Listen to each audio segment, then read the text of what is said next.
Ça s'appelle JR en oiseau. C'est un chant d'adieu.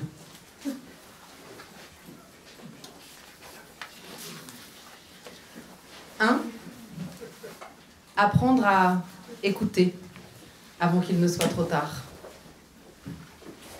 La mésange charbonnière.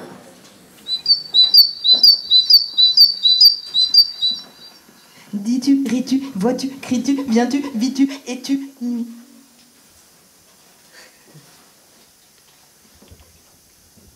La grive musicienne.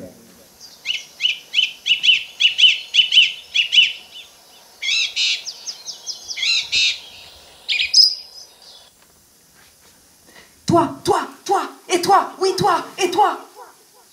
Lui aussi, elle aussi. Moi aussi. Le bouvreuil pivoine.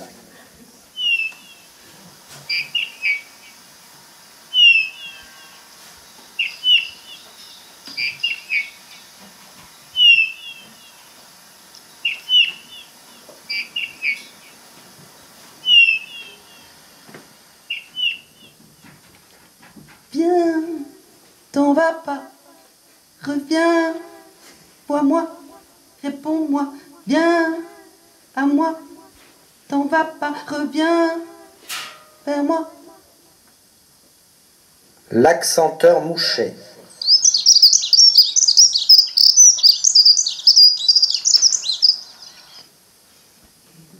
Mais si, puisque je te le dis, qu'il en est ainsi, que c'en est fini, si je te le dis, que c'en est fini, que c'en est ainsi, que c'en est ainsi, c'est dit.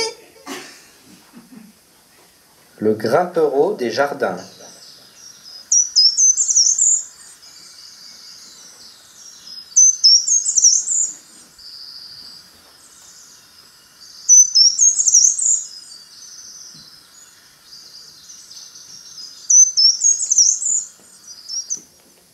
L'ami, il est parti. C'était un grand pain petit. Si, je vous le dis. Oui, vous avez compris. Le merle noir.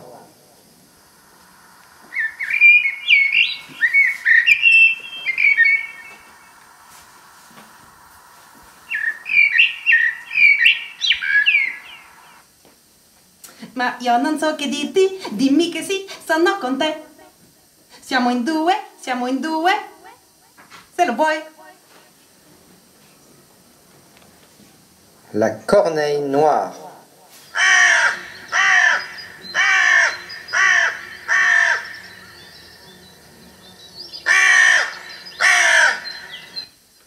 Je me marre. Tu te marres. Marre.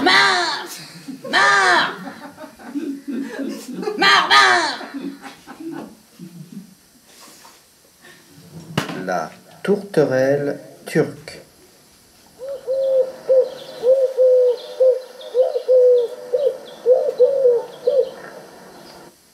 Tout doux, vous, tout doux, nous, tout doux, tout doux, tout. Le roitelet huppé.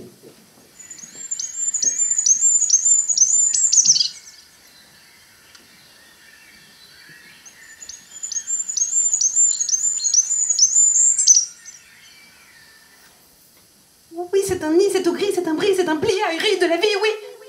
Oui, c'est un dit, c'est un cri, c'est un rire inouï du lundi au samedi, oui. Le pinson des arbres.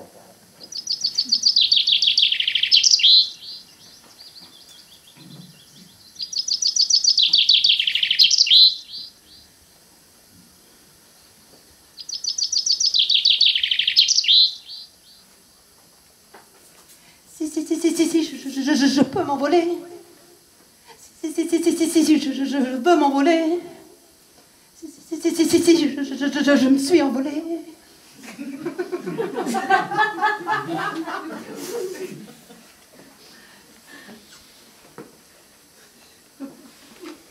Deux. Un oiseau s'est tu. S'établir par la voix, dans le silence, le presque silence, est une expérience quasi, pour ainsi dire, opaque à soi-même. La voix ne rencontre pas de réponse, ni de l'air, ni de la bande mince brune qui défile en bruissant, en chuintant dans le magnétophone devant soi, ni des têtes qui font face dans une salle, écoutant ou dormant, ou poursuivant quelques voix intérieures parallèles pendant qu'il est dit de la poésie. En chuintant dans le magnétophone devant soi, ni des têtes qui font face dans une salle, écoutant, ne rencontrent pas de réponse, ni de la voix intérieure parallèle, de mince brune qui défile en bruissant, en chuintant dans le magnétophone devant soi. O, I, E, A, U, O, I, E, A, U, O, I, E, A, U, O, I, E, S, A, U, O, I, E, S, A, U, O, I, E, A, U. Pourtant, si j'aborde chaque occasion de dire, sans angoisse, si je m'en souviens sans regret, si je ne regrette aucun de ces remuements monotones de l'air, même s'ils n'aboutissent jamais qu'à leur pure et propre fin, avec l'arrêt physique de la voix, sans exaltation, sans effet, sans écho, sans conviction, c'est que, jamais réellement privée, jamais entièrement publique, la voix disant la poésie manifeste un mode original, particulier, autonome d'existence de la poésie. O, I, E, S, A, U, O, I. Il était roux, il était beau, il sentait bon, le poème chaud. O, Il était roux, il était beau, il sentait bon, le poème chaud. Il était roux, il était beau, il sentait bon, le poème chaud. Il était roux, il était beau, il sentait bon, le poème chaud. Il était beau, il sentait bon, le poème chaud. Il était roux, il était beau, le poème chaud. Il était roux, il était beau, il sentait bon, le poème chaud. Il était roux, il était beau, il sentait bon, le poème chaud. Il était roux, il était beau, il sentait bon, le poème chaud. Il était roux, il était beau, il sentait bon, le poème chaud. Tout doux, Il était roux, tout, il était beau, tout il doux, sentait bon, non, le poème chaud. tout doux, vent, Il était roux, tout doux, il était beau, tout, il sentait bon, le poème chaud. Il était roux, il était beau, il sentait bon, le poème chaud. vent, Il était roux, il était beau, il sentait bon, le poème chaud. tout doux, non, Il était roux, tout il était beau, il sentait bon, le tout poème chaud. chaud. Les oiseaux dans les arbres zézeillent et gazouillent, gazouillent et zézeillent, gazéillant ou zazouillent, zizoza, zizouille, ziza, ziza, zé, zé, zaza, zé, zi, zouzouille. Il était roux, il était beau.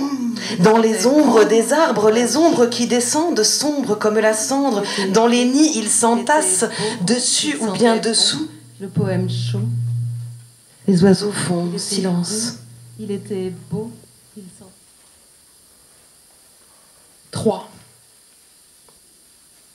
Concert d'oiseaux. Si, je peux m'envoler. Si, je peux m'envoler. Toi. Si, je suis envolée. Lui aussi. Il est parti. Elle aussi. Oui, c'est un nid. Moi aussi. C'est un grand grand, pas un petit. Mère. Si, je vous l'ai dit. Toi. Oui, toi. Et moi Je me marre. Mère. Moi aussi.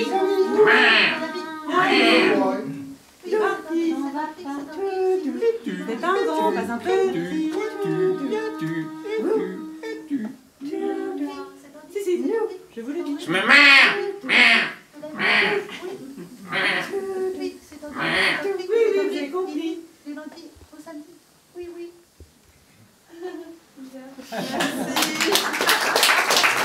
Merci beaucoup à mes complices dans la salle. Merci beaucoup à François Massy.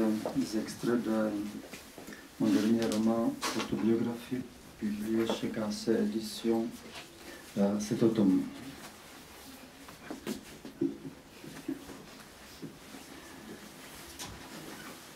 New York City, West End Avenue.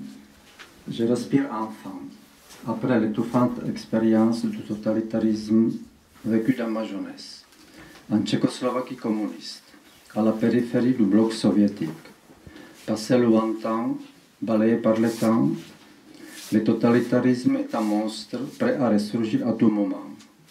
Dans les tréfonds de la nature humaine, une volonté féroce d'anéantir la liberté d'autrui gronde toujours, inextinguible, despotique, cherchant à réaffirmer sa terrible puissance destructrice. Après cette confrontation avec les impitoyables mâchoires de l'État totalitaire, c'était l'émigration, mon passage illégal de la frontière entre la Yougoslavie et l'Italie. Bon osé d'un bloc idéologique à l'autre. Mes premières impressions de l'Ouest, mon séjour dans un camp de réfugiés, le refus de bureaucrates américains de m'accorder un visa d'immigration pour les USA, l'obtention de l'asile politique en Italie, mon choix de m'installer à Paris, j'en parlerai. La galère que représente une vie d'émigré. Je cracherai tout, impartial, etc. Première partie, American Dream. Bohème, Hambourg, New York, 1900. Paysage de Bohème, nuit, sifflement de vent. Il se réveilla transi de froid. Les ténèbres voilaient encore le paysage, mais l'aube n'était pas loin. Il remua dans les ronces. Avant de comprendre où il se trouvait, il sut qu'il devait repartir au plus vite, quitter sans tarder cet endroit où il était tombé la nuit, terrassé par la fatigue, éreinté par cette interminable marche sur une route boueuse pleine de flaques d'eau. Il se libéra des ronces. Son corps ankylosé lui faisait mal. L'air givré annonçait l'arrivée des premiers gels. Bientôt, s'il ne parvenait pas à mettre fin à cette vie d'errance, il serait fauché par le froid. Son corps exténué par l'effort physique et le manque de nourriture était désormais trop faible pour résister aux rudes conditions de l'hiver. Fatalement, à la première grosse chute de température, il serait condamné à perdre dans ce combat inégal avec l'interminable route, le froid et la faim, à l'instar de tous ces vagabonds anonymes morts chaque hiver dans les refuges précaires, bâtis à l'aide de quelques planches de bois et de bâches sous un rocher ou dans un fossé. Il se leva avec précaution. La faim lui fit tourner la tête. Ce matin-là, il se sentait beaucoup plus fébrile que d'habitude, malgré une cueillette de mûres qu'il avait mangée avec une lenteur calculée pour se donner l'illusion de se nourrir. Dressé dans la grisaille de l'aube, il attendit que ses vertiges cessent. Puis, les jambes encore flageolantes, il reprit la route. Les environs de son refuge nocturne étaient déserts. Un silence pesant planait au-dessus des pâturages noyés dans la brume. Au bout d'une heure de marche, il inspecta l'horizon en cherchant du regard l'aciérie où il voulait se faire embaucher. Aucun signe de haut fourneau, aucune trace de fumée industrielle. Il recommença à marcher. La boue alourdissait ses pas. Le froid continuait de geler ses os. Les brouillards stagnaient au-dessus des pâturages couverts de givre. Des nuées de corbeaux survolaient la route en croissant.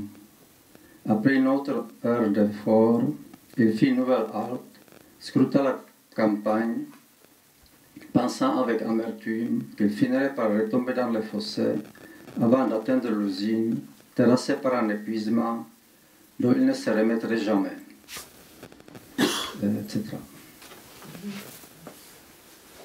Deuxième partie, dans les rouages du Reich nazi. Prague, Paris, mai 1942. Vers 6 heures du matin, comme promesse d'une merveilleuse journée de printemps, les premiers rayons de soleil commencèrent à miroiter à la surface de la Vltava, qui depuis des temps immémoriaux, indolente et majestueuse, s'écoulait paisiblement dans la vallée enchanteresse au sud de Prague, dominée par le célèbre rocher de Barrandov. Outre le cadre somptueux que cette unique formation géologique du début du Dévonien offrait aux stars de cinéma, que les Pragois pouvaient apercevoir en compagnie des membres illustres de la grande bourgeoisie tchèque, dans un établissement de luxe situé à cet endroit, les rochers préhistoriques enfermés dans leurs coffres forts de pierres antédiluviennes, des organismes vieux de quelques 400 millions d'années. Fleuri et verdoyant, le pays tout entier vibrait de cette inexprimable émotion, chargée de l'irrépressible désir de vivre, que procure le printemps en Europe centrale et que ressentaient tous les habitants de la Bohème, malgré l'effroyable chape de plomb de la politique de la terreur, qui, en ce début de mai 1942, frappait de plein fouet tous les individus réfractaires au dictat du pouvoir nazi.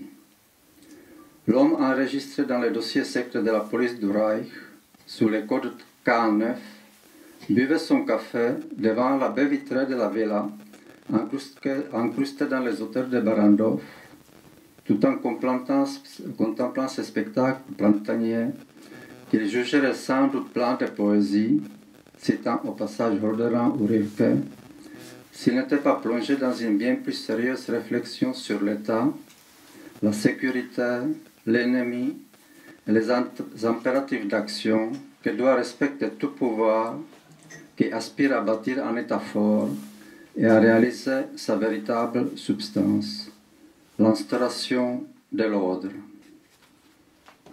etc.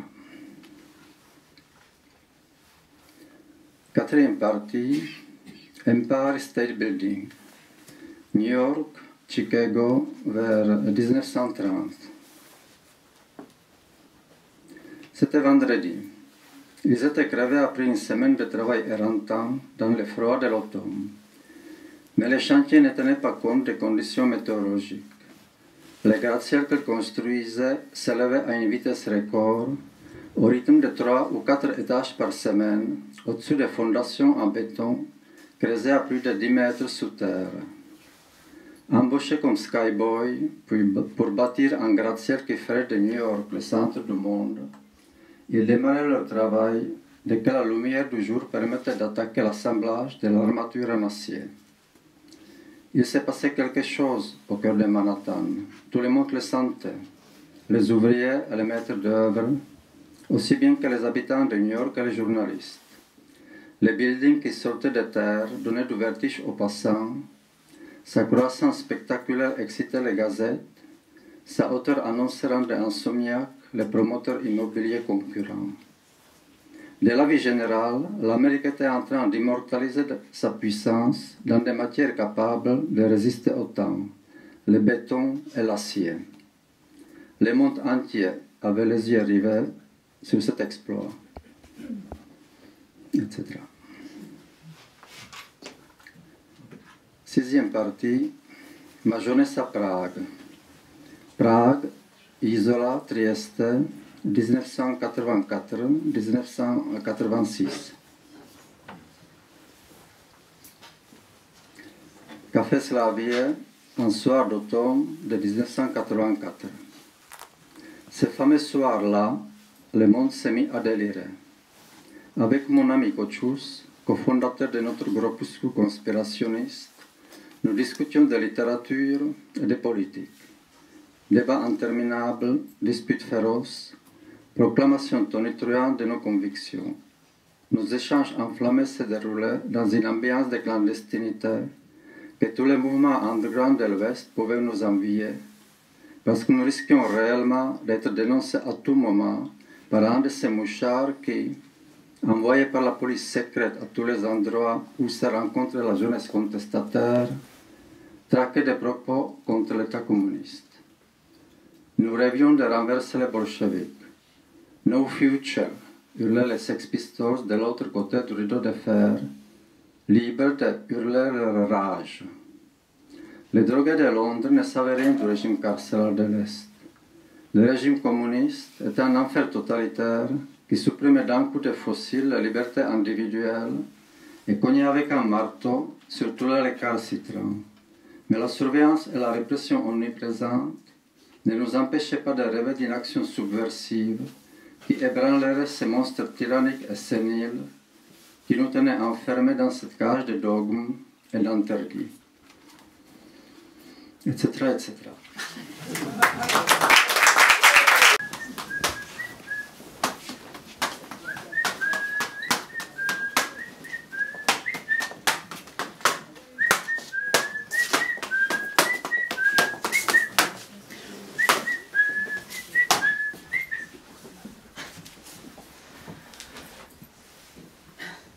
Je me suis coupé les cheveux.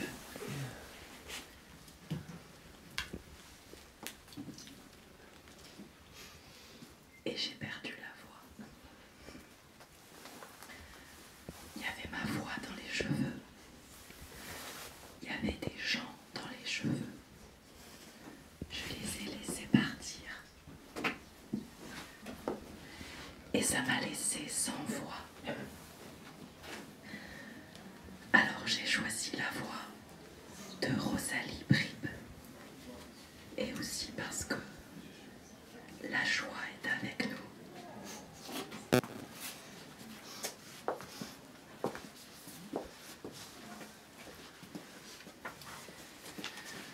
Je ne suis pas contre la violence. Je dirais même que je l'aime. Mais je l'aime d'en haut. Je ne l'aime pas avec mon corps. Je l'aime avec l'esprit de ma langue qui le contient. La violence, je la reçois en plein corps, mais je l'aime d'en haut, avec le sommet de ma langue, avec la danse de ma langue. L'ascension vers sa cime est une ronde sacrifiant des sensations aux animaux et sympathique langue lige du sort. Elle sait les figures pour me sortir vive de la violence. Ma langue est une danse-combat. Alors j'abandonne ma langue au fer pour que les chaînes soient plus de langue. J'abandonne sa santé aux effondrements pour ce qui n'en reviendra jamais soit plus de langue. J'abandonne ses flèches à la soif pour que des trous coulent l'eau. J'abandonne son nu de nuit au temps pour que l'image soit plus de langue. J'abandonne la mémoire de sa pierre à la fugue pour que le refuge soit plus de langue. J'abandonne sa peau à la malignité privée de volupté, celle de l'air aux mains de lumière et à la palpation insinuant un pilier primordial, pour que l'enfermement soit plus de langue. J'abandonne le caméléon de ma langue à notre esclavage, pour que le désamour de soi se tire plus la langue. Et que nous devenions le rond de nous-mêmes, en nous confondant avec la branche. J'abandonne son débordement à l'hégémonie pour que le sens de la vie soit sens dessus-dessous de langue. J'abandonne sa face au ravage pour que l'appropriation du vivant ne trouve plus sa langue. J'abandonne l'attention de ma langue à l'obscurité pour qu'elle y rayonne son pain. J'abandonne ma langue au grand combat pour qu'il soit le grand secret. Ma langue est une danse combat dans la neige. Quand elle se lève, elle est une grue du Japon.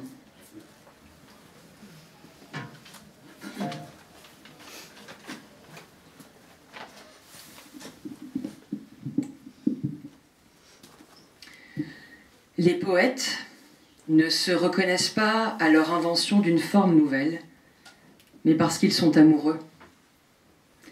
Les chamans ne se reconnaissent pas à leur connaissance des drogues, mais parce qu'ils sont amoureux.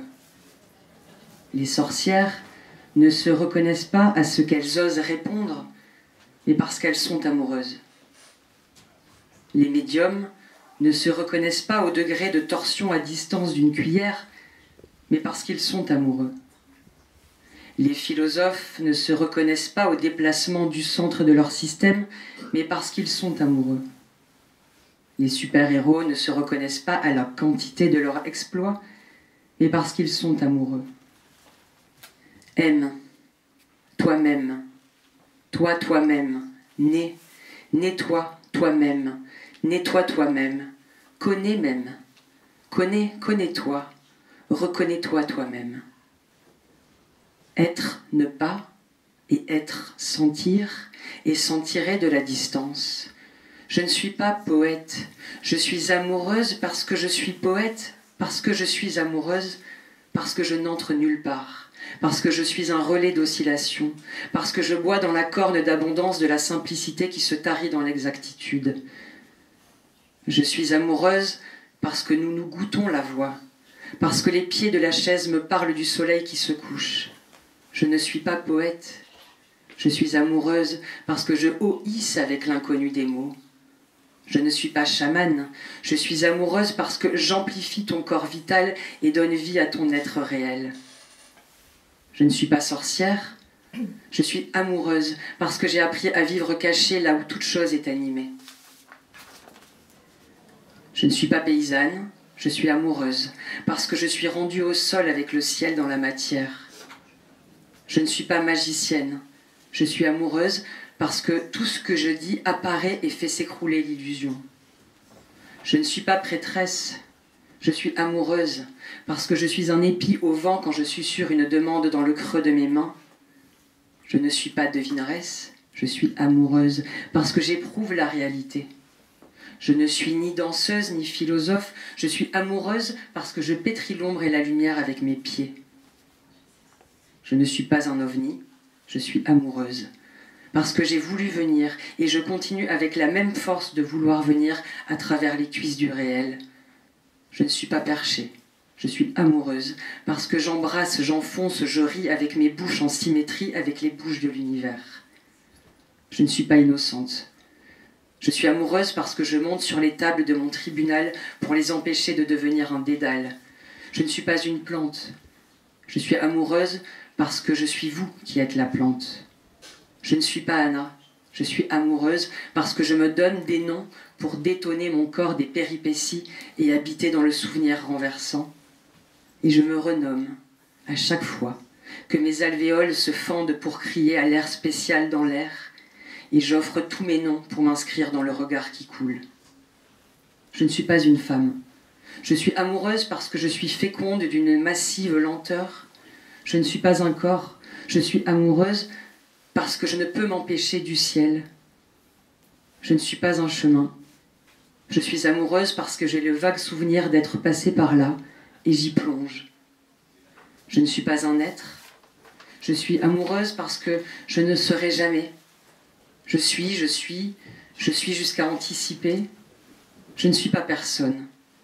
Je suis amoureuse parce que je reste distraitement docile au point commun. Parce que je joue des affinités pour amplifier le zéro. Parce que ma joie doit te donner envie de toi. Parce que pendent sur la flèche de mon courage l'espace et le temps, me laissant enfin le champ libre. Je ne suis pas amoureuse parce que je n'ai rien à obtenir. Parce que j'ouvre tous mes yeux pour ne pas être un tas de rien, pour venir du rien, pour être profuse. Parce qu'un anonymal me transmute dans le noir. Je ne suis pas amoureuse parce que ce n'est plus moi qui compte, mais de vous, prendre dans mon abandon. Je ne vous comprends pas. Je ne cherche pas à vous comprendre. Je cherche des gens pour absorber la féodalité jusqu'à l'apocalypse en chacun.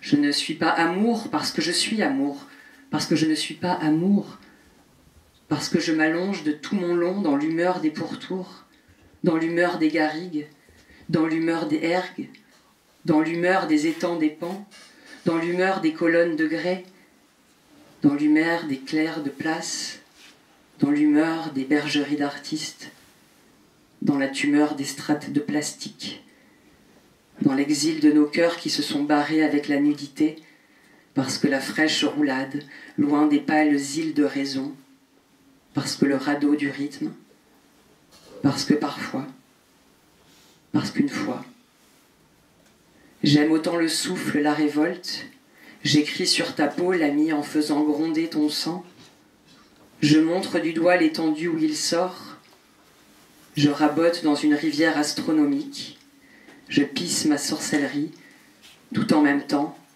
et tout en même temps que tout. Dans une rivière astronomique, je pisse ma sorcellerie, tout en même temps, et tout en même temps que tout. Ma voix repousse déjà, comme mes cheveux, et elle repousse comme une vieille rose dans mon larynx. Est-ce qu'on peut baisser un peu la lumière?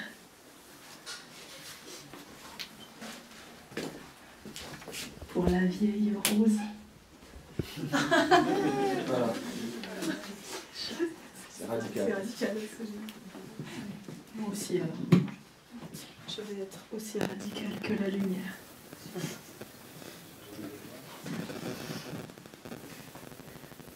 Sous tes yeux, je repousse. Sous tes yeux, vieille rose, quittons nos hémisphères. Allons laver nos mains obscures dans tes deux mains.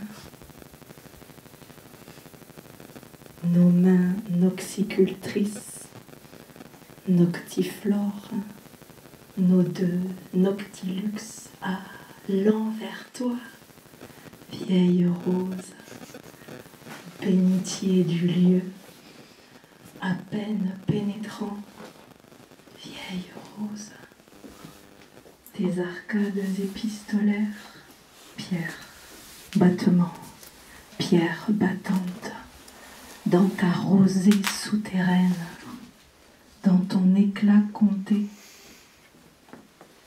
vieille rose,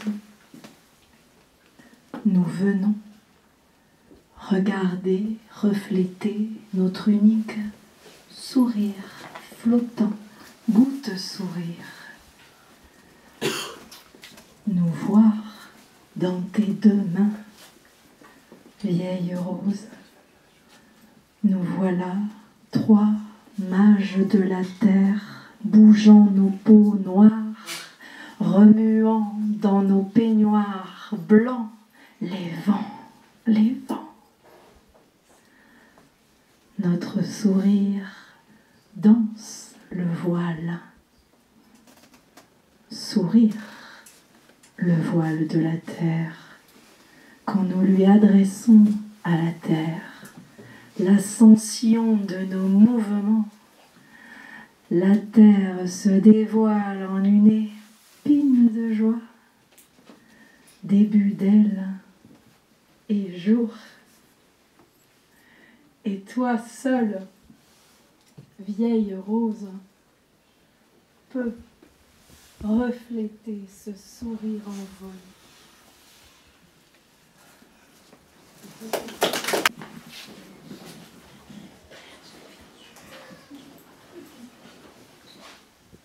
Bon,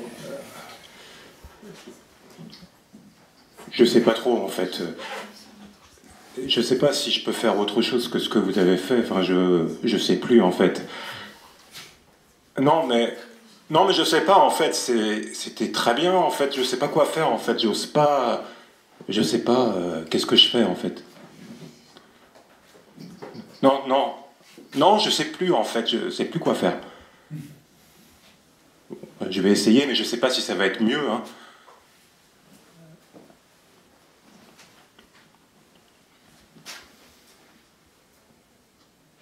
Il n'y a pas mieux, je me dis. Pas mieux que toi dans ce que tu fais. Pourtant, je ne te connais pas, je n'ai aucune idée de ce que tu te dis. Peut-être tu ne te dis rien de ce que je me dis, peut-être que c'est normal pour toi. Peut-être tu te dis même qu'on peut faire mieux, voire qu'on fait mieux ailleurs, je ne sais pas. En tout cas, je sais qu'ailleurs, il n'y a personne, car ailleurs, on ne sait jamais. Et si je crois qu'il y a quelqu'un, ce n'est que moi qui me vois en un moi, qui voit tout ce qui se fait de mieux. Un grand moi qui se revoit quand il était un petit moi qu'on a voulu grandir, parce que la grandeur dépassait ces autres moi dans ce qu'ils avaient de trop ou de moins, ce qui les poussait à me repousser jusqu'à ce que moi je les repousse pour me grandir par moi-même.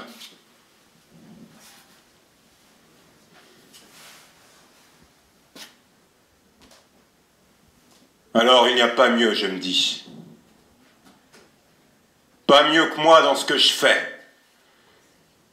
Car ce que je fais n'est pas ce que tu fais. C'est facile à dire. Pourquoi ce que tu fais est ce que j'aimerais faire? Pourquoi je n'aimerais pas faire ce que tu n'as pas fait? Je me connais pourtant. J'ai bien une idée de ce que je me dis. Peut-être tu n'es rien d'autre que cet autre que je n'ai jamais voulu être, mais que je suis devenu, faute de moi. Peut-être que c'est normal pour moi. Peut-être je me dis même qu'on ne peut pas faire mieux, voire qu'on fait bien mieux ici. Je ne sais pas. En tout cas, je sais qu'ici, il n'y a que moi, car ici, on sait toujours. Et si je crois qu'il y a un autre, ce n'est que toi qui me vois, en un moi qui voit encore mieux que ce qui se fait de mieux. Un petit moi qui se revoit déjà avoir été un grand moi qu'on a voulu diminuer, parce que ces autres moi ne dépassaient pas la grandeur dans ce qu'elle avait d'indépassable. Ce qui la poussait à me pousser, jusqu'à ce que moi je la repousse, pour me grandir moi-même.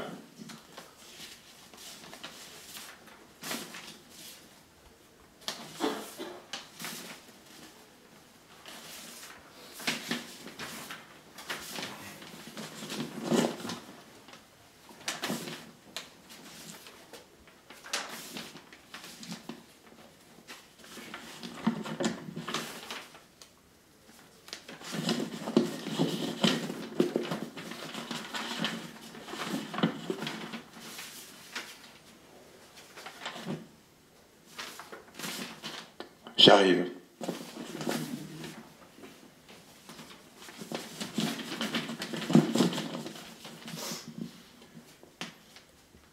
Aime.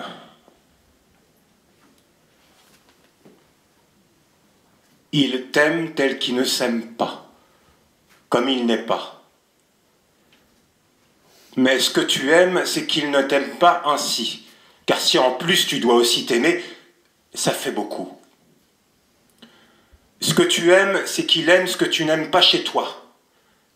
Vous êtes deux à chercher l'amour chez l'autre qui a trop aimé vous le prendre. Je veux dire que cet autre n'était pas prêt à le laisser vivre comme il l'a donné malgré lui. On peut penser qu'il le voulait au point d'y penser jusqu'à ne rien faire que toujours le reprendre pour ne jamais être surpris. Puisqu'il faut bien garder l'amour contre soi et ne pas regarder ce qu'il provoque. Autrement, c'est trop de place dans une place vide. Je parle de ce qui ne veut pas parler, car en aimant, il donne sa place, sans savoir que tu la lui donneras à ton tour. De sorte qu'on tourne autour de cette grande place qui vous tient dans une contenance où l'on retient le déplacement. Celui de deux êtres au sein d'une même place qu'ils partagent. Sans quoi, c'est chacun sa place. Et il manquera toujours un peu de chaleur pour manquer le froid qui envahit le manque, parce qu'il serait trop envahissant. C'est sûrement par peur d'être envahi par lui. Mais on comprend bien que ce qu'il envahit, c'est de pouvoir être l'objet de ce manque, car c'est un objet qui prend la place du sujet, tandis que le sujet, lui, vit le manque comme un pouvoir se renonçant à prédire ce qui pourrait l'abolir. Encore faut-il reprendre sa place sans chercher l'amour chez l'autre qui a trop aimé vous le prendre, puisque cet autre n'est plus vous. Il t'aime tel qu'il s'aime, comme il est. ce que tu aimes, c'est qu'il t'aime ainsi, car ce que tu aimes, c'est qu'il aime chez toi ce que tu n'aimes pas. Qu'il t'aime comme tu es, tout comme ce qu'il aime chez toi, c'est que tu l'aimes comme il est.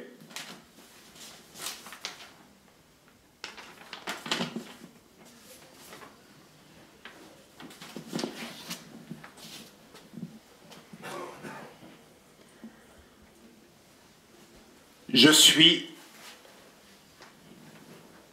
dans la vie.